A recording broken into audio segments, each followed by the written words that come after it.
आप सभी को मेरा प्रणाम। आइए सुनते हैं मालती जोशी जी की कहानी यातना चक्र। अक्टूबर की वह सुहानी सुबह उन दो पत्रों ने खराब कर दी थी। पहला पत्र बड़ौदा वालों का था, जो पिछले दिनों यहाँ भोपाल दर्शन के लिए आए हुए थे। दोनों भाई बहन 2-3 दिन तक ऐश करते रहे। भाभी की मेहमान नवाजी का लुफ्त उठाते रहे। भैया की जीप में वन विहार और भारत भवन घूमते रहे और फिर ढेर सारी आशाएं जगाकर रवाना हो गए। अब पूरे 15 दिन बाद उनके बड़े भाई का कृपा पत्र आया है कि और तो सब ठीक है, पर लड़की जरा बड़ी लगती है। यह क्या बात हुई भला? यह तो पहले ही बता दिया गया था कि लड़की की उम्र 34 वर्ष 3 महीने है, कद 5 फुट 2.5 इंच, वजन 130 पौंड और रंग गेहुआ है। पिछले 12 वर्षों से कन्या महाविद्यालय में पढ़ा रही है। इतने सुविस्तृत वर्णन के साथ एक अदद फोटो भी भेजी गई थी। यह सब जान लेने के बाद ही श्रीमान यहाँ पधारे थे और यहाँ आकर उन्हें यह इल्म हुआ कि लड़की जरा बड़ी लगती है। तो श्रीमान जी क्या अपने आप को चंकी पांडे या आमिर खान की पीढ़ी का समझ रहे थे? खुद भी 40 को छू रहे थे और उनका एक ही प्लस पॉइंट था, और वह यह कि अब तक कुंवारे थे और शायद इसीलिए किसी सोडशी की आस लगाए बैठे थे। दूसरा पत्र बंबई के एक सज्जन का था। उन्होंने अपने बेटे के लिए अखबार में इश्तहार दिया था और भैया ने अविलंब उसे लपक लिया था। उन्होंने लिखा था, आपका प्रस्ताव हमें पसंद आया, हम लोग शीघ्र ही कन्या को देखने आएंगे, पर उससे पहले 1-2 बातों का खुलासा बहुत जरूरी है। आपने लिखा है कि आपकी बहन पिछले 12 वर्षों से सर्विस में है, तो कृपया बताएं कि इस दौरान उसने कोई लोन वगैरह तो नहीं लिया जिसकी किस्तें उसके वेतन से कट रही हों। दूसरी बात यह कि क्या उसका अपना बैंक अकाउंट है? कहीं वह ज्वाइंट अकाउंट तो नहीं है? इस तरह की पूछताछ आपको शायद नागवार गुजरे, पर मैं मजबूर हूं। आप तो जानते हैं कि दूध का जला छाछ भी फूंक फूंक कर पीता है। मेरी बड़ी बहू अपनी माँ की इकलौती बेटी है, ढेर सारी प्रॉपर्टी है, पर मेरा बेटा एक पाई का भी हकदार नहीं है। माँ बेटी का साझा अकाउंट है। कैसी भी मुसीबत क्यों ना आ पड़े, माँ की मर्जी के बिना हम एक धेला भी नहीं छू सकते। मेरी छोटी बहू बैंक में पीओ है। पिता का मकान बनवाने के लिए उसने कर्ज लिया था। शादी को 8 साल हो चले हैं, पर अब भी वह किस्तें चुका रही है। इसीलिए अब मजले के वक्त में सारी बातें पहले से साफ कर लेना चाहता हूँ। महाशय वाकई दूध के जले हुए थे और अब फूंक फूंक कर कदम रख रहे थे, पर उनकी स्पष्टवादिता की आड़ में झांक रही धन लोलुपता ने मन खट्टा कर दिया। दोनों ही चिट्ठियां भैया ने गुड़ी मुड़ी करके डस्टबिन के हवाले कर दी। फिर भी मूड तो उखड़ा ही रहा। उस मनस्थिति में भीड़ भरी सड़क पर लूना चलाने का हौसला ना रहा। मजबूरन ऑटो करना पड़ा और पहली झड़प ऑटो वाले से ही हो गई। मीटर के हिसाब से 9 रुपए 60 पैसे बन रहे थे। मैंने 10 का नोट थमाया तो हजरत सलाम मारकर चल दिए, पर मैंने पीछा नहीं छोड़ा। उसे गिनकर 9 रुपए 60 पैसे थमाए और 10 का नोट वापस ले लिया। सुबह 10 बजे कॉलेज के गेट पर अच्छी खासी भीड़ रहती है। इस नोक-झोंक का लुफ्त कई लोगों ने उठाया होगा, तभी तो स्टाफ रूम में पैर देते ही देखा।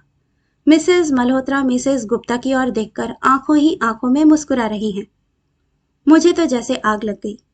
कसैले स्वर में कहा, मिसेस गुप्ता, लोग बाग हमें कंजूस समझते हैं, पर क्या करें? पसीने की कमाई को यूं बेदर्दी से लुटाने की हिम्मत नहीं होती है। हमारे यहाँ ना ठेकेदारों के यहाँ से कमीशन आता है, ना ट्रांसपोर्ट का बिजनेस चलता है। हम शाह खर्च बने भी तो किस बूते पर? ये आप किसके लिए कह रही हैं?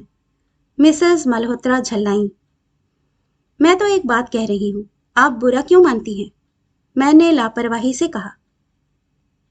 मिसेस गुप्ता मेरी बात को अनसुना कर मिस रॉय के कानों में कुछ फुसफुसाने लगी। चमची कहीं की, मिसेस मल्होत्रा से रोज फ्री लिफ्ट मिलती है ना, इसीलिए आगे पीछे डोलती रहती हैं। पहला पीरियड सेकेंड ईयर बीएससी वालों का था। वैसे भी यह बदनाम क्लास है और आज तो उन लोगों ने बदतमीजी की हद ही कर दी। निरुपाय होकर 2 लड़कियों को क्लास से बाहर करना पड़ा। वे बरामदे में खड़ी होकर पूरे पीरियड भर नारेबाजी करती रहीं। क्लास से निकलकर लैब में गई तो वहां लैब असिस्टेंट से कहा सुनी हो गई। लगा जैसे सब के सब मुझे चिढ़ाने पर आमादा हैं। आखिरी पीरियड में प्रिंसिपल ने मुझे बुलावा भेजा। मैं तो भरी बैठी थी। अगर वे जरा भी ऊंचा बोलती तो मेरा जवाब तैयार था, पर मुझे मौका ही न मिला। वे नाराज नहीं हुई, बल्कि बड़ी बहन किसी ममता से मुझे देर तक ऊंच नीच समझाती रही। शाम को घर लौटी तो मैं एकदम पस्त हो चुकी थी। चाय पीकर जरा लेटने का प्लान बना रही थी कि भैया दफ्तर से लौट आए। आते ही बोले, प्रेमा जरा जल्दी से तैयार हो जाओ, एक सज्जन आ रहे हैं। ओह नो, मैंने दोनों हाथों से अपना सिर थाम लिया। ऐसे निराश नहीं होते पगली, यह आदमी मुझे काफी रिजनेबल लगता है। शुरू में तो सभी लगते हैं। By the way, what he is. Caltex में एग्जीक्यूटिव पोस्ट पर है। घर में माँ है और 2 बच्चे। पहली का देहांत 4 साल पहले तीसरे प्रसव के दौरान हुआ था। कमाल करते हैं आप भी, भाभी बोली। क्या सारी बातें एक साथ ही पूछ डाली? गनीमत है कि डेथ सर्टिफिकेट दिखाने के लिए नहीं लाए। अगर तुम्हारी ननद रानी कहेंगी तो वह भी ले आऊंगा। ये सारी पूछताछ भी तो उसी के लिए करता हूं। इसमें गलत क्या है भाभी? आखिर हमें पता तो होना ही चाहिए कि पहली पत्नी जलकर मरी है या पंखे से लटक कर। उसने सल्फास की गोलियां खाई थी या टिक 20 का सहारा लिया था। ये सब बातें पहले से जान लेने से रणनीति बनाने में सुविधा रहती है। बात को मैंने भरसक मजाक का पुट देने का प्रयास किया था, पर कोई नहीं हंसा। दरअसल यह विषय अब हम लोगों के लिए इतना पुराना हो गया है कि ना इस पर हंसी आती है न रोना। पहले तो मुझे दुहाजू नाम से ही चिढ़ होती थी, पर जब से मैंने 30 पार किया है, लिस्ट में विधुरों का भी समावेश होने लगा है। पहले 2-3 साल तक तो मैं बच्चों से उज्र करती रही, पर अब अम्मा ने मुझे समझाना शुरू कर दिया है। अब इतनी उम्र पे क्या पता तुम्हारी कोख फले न फले। पहली का एकाध हो तो अच्छा ही है, बुढ़ापे में कुछ तो सहारा होगा। प्रैक्टिकल होना तो कोई हमारी अम्मा से सीखे। दूर पास के रिश्ते में या जान पहचान वालों में जैसे ही किसी महिला की मृत्यु का समाचार मिलता है, अम्मा यहाँ मेरे लिए संभावनाएं तलाशने लगती हैं। कई बार मुझे लगता है कि हम लोग कौवे हैं जो पिंडदान के भात के लिए घात लगाए रहते हैं।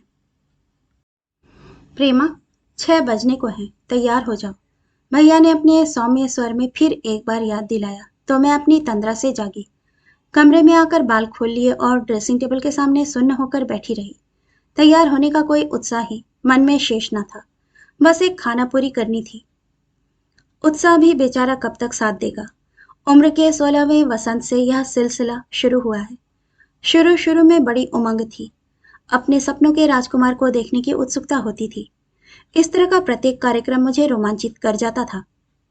पर जब 10-5 नकार झेल लिए तो घबराहट होने लगी। फिर कुछ दिनों बाद यह रूटीन सा हो गया और अब तो विरक्ति सी होने लगी है। पहले पहल निराशा होती थी, फिर मैं अपमानित सा अनुभव करने लगी और अब तो कुछ असर ही नहीं होता। मन जैसे चिकना घड़ा हो गया है।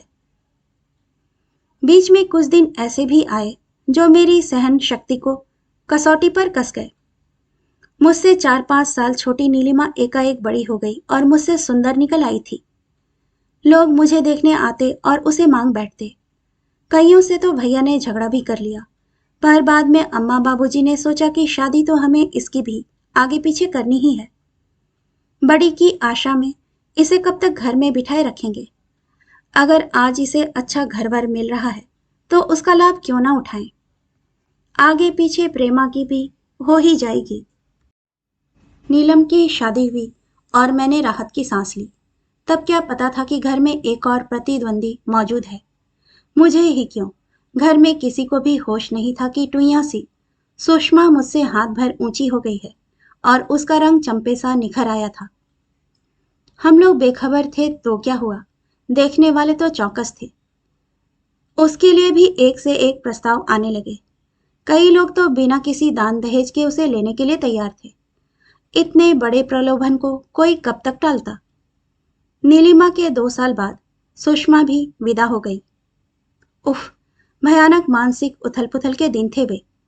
कई बार तो आत्महत्या करने का मन हो आया। इधर मैं अपने भीतर जूझ रही थी, उधर नाते रिश्तेदार अपने व्यंग बाणों से मेरा जीना मुहाल किए दे रहे थे। शुक्र है भगवान का, समय के साथ सब कुछ शांत हो गया। दोनों बहनें अपने घर में रच बस गई हैं, दो दो बच्चों की मां बन गई हैं और मेरा प्रदर्शन बदस्तूर जारी है। बुआ, नंदिता अपना रैकेट उठाती हुई आंधी की तरह कमरे में दाखिल हुई और मुझे तैयार होते देख ठिठक गई। बुआ, कहीं जा रही हो? लूना चाहिए, मेज पर चाबियां रखी हैं। मैंने साड़ी की पटलियां ठीक करते हुए कहा। उसने चाबी तो उठा ली पर गई नहीं, मेरी ओर देखती हुई वैसी ही खड़ी रही। उसका यूं अपलक मुझे देखना मुझे नर्वस करने लगा। बुआ, पैसे चाहिए? अलमारी में पर्स रखा है। बुआ, क्या आज फिर कोई आ रहा है? मैंने उसकी ओर एक कठोर दृष्टिक्षेप किया, पर वह मेरी छात्रा नहीं थी जो सहम जाती। सीधे मेरी आंखों में आंखें डालकर बोली, बुआ, आप बोर नहीं होती? It is so disgusting, so insulting. लगा जैसे उसने मेरे मुंह पर तमाचा जड़ दिया हो। मैं तिल मिलाकर बोली, जाकर अपने बाप से यह सब क्यों नहीं कहती? वे ही तो रोज एक नमूना ढूंढ कर ले आते हैं। फिर भी तो लोग कहने से नहीं चूकते कि बहन की कमाई पर ऐश कर रहे हैं। उसने भी ताव खाकर कहा। दादाजी क्या चले गए, पापा की तो सब तरह से मुसीबत हो गई है। और वह दनदनाती हुई कमरे से बाहर हो गई। मैं हद बुद्धि होकर उसे जाते हुए देखती रही। क्या यह वही नंदिता है जिसे मैं कंधे पर डालकर रात रात भर छत पर घूमा करती थी? क्या यह वही नंदी है जो मेरी गोद में बैठकर कहानियां सुना करती थी? आज तो वह पहचानी नहीं जा रही। कॉलेज ज्वाइन किए 6 महीने भी नहीं हुए हैं और इसका बचपन भाग खड़ा हुआ है।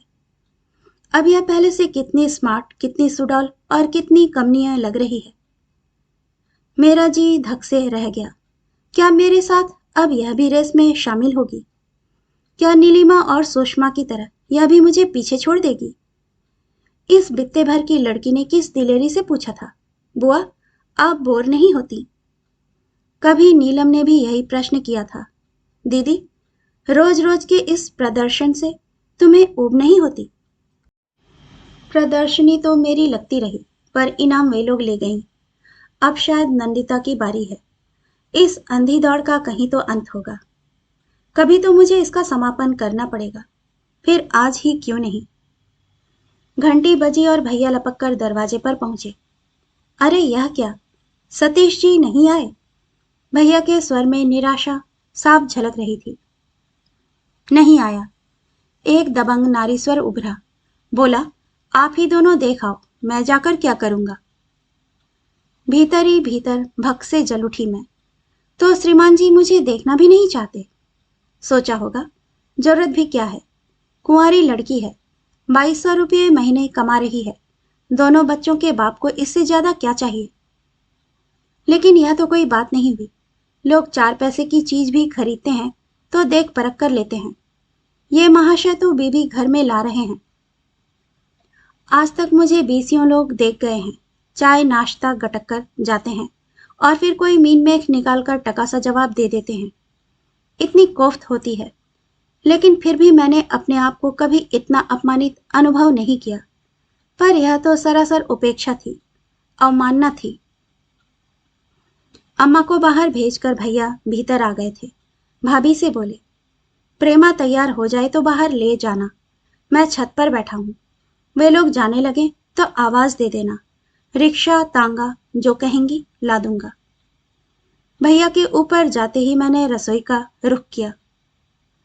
बस 2 मिनट, अभी चलते हैं, भाभी ने कहा। क्या बना रही हो? मैंने देसी घी की महक को नथुनों में भरते हुए पूछा। हलवा।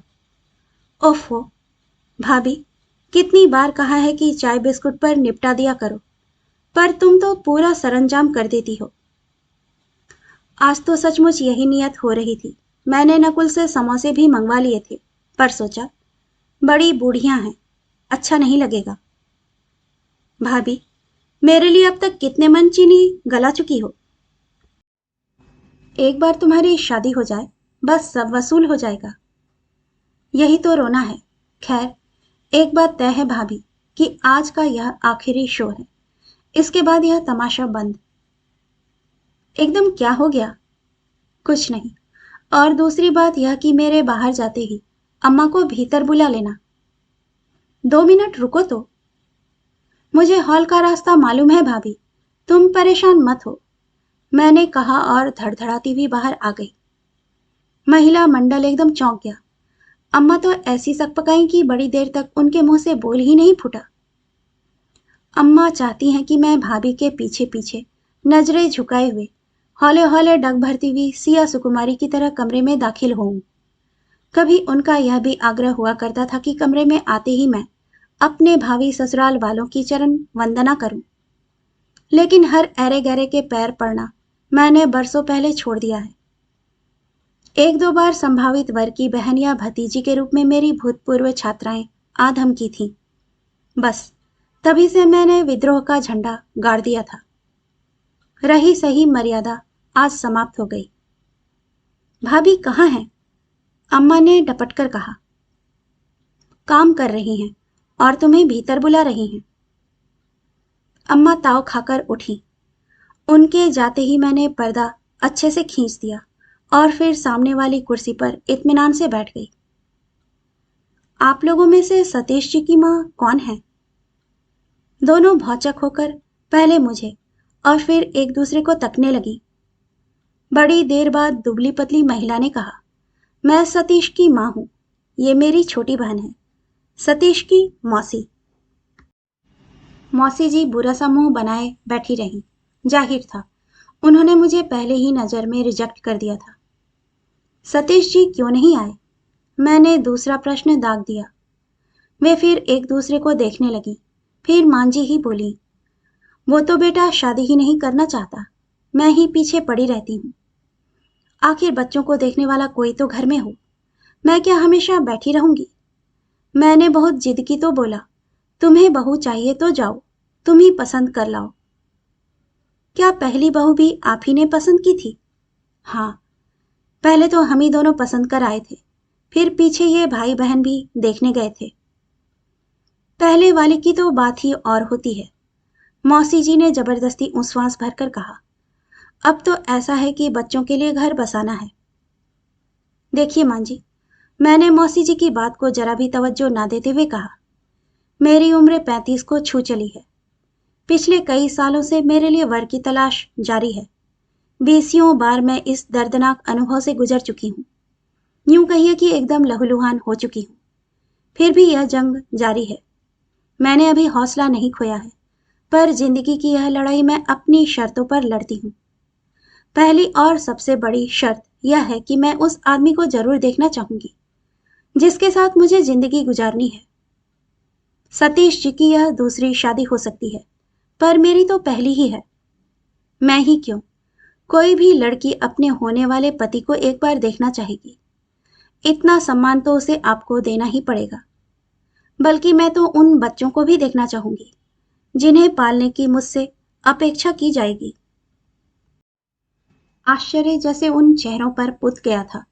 मैं और भी कुछ कहना चाहती थी, पर उसी समय नाश्ते की प्लेटों के साथ भाभी ने कमरे में प्रवेश किया। उनके पीछे अम्मा भी थी। मैंने चुपचाप खिसक लेना ही श्रेयकर समझा। उस रात घर का वातावरण बहुत तनावपूर्ण था। अम्मा बहुत गुस्से में थी। उन्होंने कहनी अनकहनी सब सुना डाली। बोली, भाई बेचारा तो जूते चटकाकर कहाँ कहाँ से रिश्ते ढूंढ कर लाता है, और लड़की ऐसी बेशऊर है कि किए कराए पर पानी फेर देती है। भैया शांत भाव से समझा रहे थे।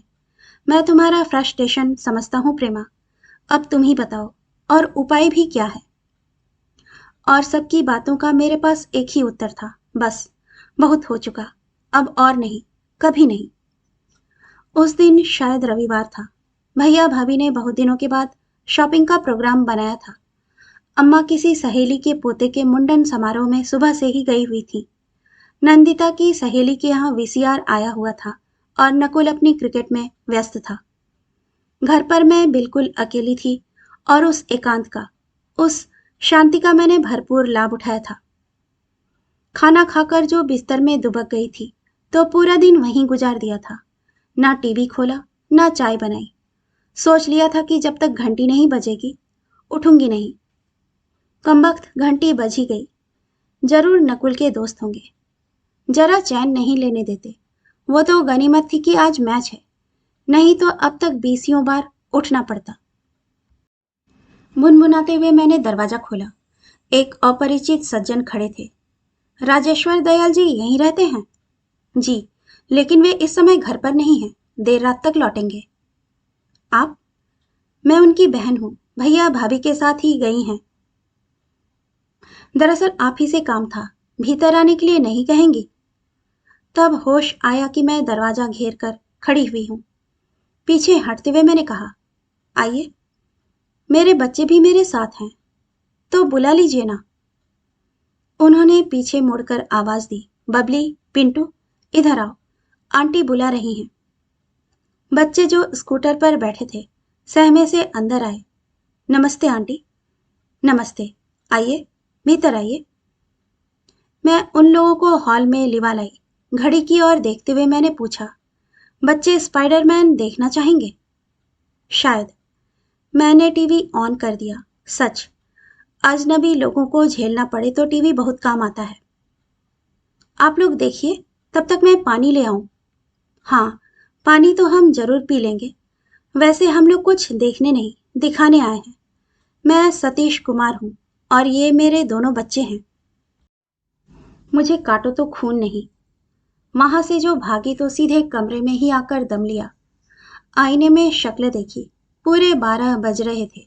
दिन भर बिस्तर पर पड़े पड़े साड़ी का सत्यानाश हो गया था। सुबह शैम्पू किए हुए बाल अब तक वैसे ही सूखे उलझे और बेतरतीब बने हुए थे। क्या इंप्रेशन बना होगा। मैंने मेहमानों को प्यासा ही छोड़ दिया और गैस पर चाय चढ़ा दी। अपने को ठीक करने के लिए मुझे इतना समय तो दरकार ही था। चाय और नाश्ता लेकर जब मैं बाहर आई तो मेरा हुलिया एकदम बदला हुआ था। अरे, आप तो बेकार तकल्लुफ करती रहीं, पानी ही काफी था, उन्होंने कहा। फिर उन्होंने नमकीन और बिस्कुटों की प्लेटें बच्चों के आगे सरका दी और अपनी कुर्सी की दिशा बदलकर एकदम मेरे सामने ही मुखातिब होकर बैठ गए। उनकी चौकस नजरों को अनदेखा करते हुए मैंने चाय का कप उनके आगे सरका दिया। थैंक्स, उन्होंने कहा और कप उठा लिया। फिर थोड़ी देर बाद बोले, आप भी और लोगों जैसी ही हैं। क्या मतलब? मौसी ने जो वर्णन किया था उससे लगा था कि मेरी मुलाकात किसी तोप किस्म की महिला से होगी, पर आप तो एकदम सामान्य हैं। औरों की तरह आप भी अपने देखने दिखाने को लेकर, पहनावे को लेकर कॉन्शियस हैं, जागरूक हैं। This is very feminine, you know. क्या फेमिनाइन होना अपराध है? नहीं, अपराध तो नहीं, पर मौसी की बातों से जो इमेज बनी थी। आपकी मौसी बहुत अच्छा इंप्रेशन लेकर नहीं गई, मुझे मालूम है। पुरानी पीढ़ी की है ना, इसलिए बुरा मान गई। उनका कहना था कि अपनी बात आप घर के किसी बड़े बुजुर्ग से कहलवाती तो अच्छा होता। मेरी अब वह छुई मुई उम्र नहीं रही कि किसी माउथपीस की जरूरत पड़े। माँ लेकिन बहुत खुश हुई। बोली कि अगर 10-5 लड़कियां भी ऐसी निकल आए तो लड़के वालों के दिमाग दुरुस्त हो जाएंगे। आपकी माँ ने ऐसा कहा? हिंदुस्तान में लड़के की माँ तो ऐसी भाषा नहीं बोलती। वो लड़कियों की माँ भी हैं, 3-3 कन्यादान कर चुकी हैं। कड़वे मीठे सारे अनुभव उनके पास हैं, इसीलिए तो आपसे बहुत प्रभावित हुई हैं। और आप? मुझे भी आपने सोचने के लिए मजबूर कर दिया। मैंने देखा कि आपकी बातों में दम है, इसीलिए तो बच्चों को यहाँ लिवा लाया। सोचा उन्हें भी आपसे मिलवाना चाहिए। उन्हें भी अपनी होने वाली माँ को देखने परखने का हक है। किसी अनजान व्यक्तित्व को एकदम से उन पर थोप देना तो अन्याय होगा। सतीश जी, मैंने गंभीर स्वर में कहा, एक बात ध्यान में रख लीजिए, आप किसी को भी पत्नी बनाकर ले आइए, बच्चे उसे एकदम माँ के रूप में स्वीकार नहीं करेंगे। बच्चों के मन में माँ की एक प्रतिमा होती है, वहां वे किसी दूसरी औरत की कल्पना भी नहीं कर सकते।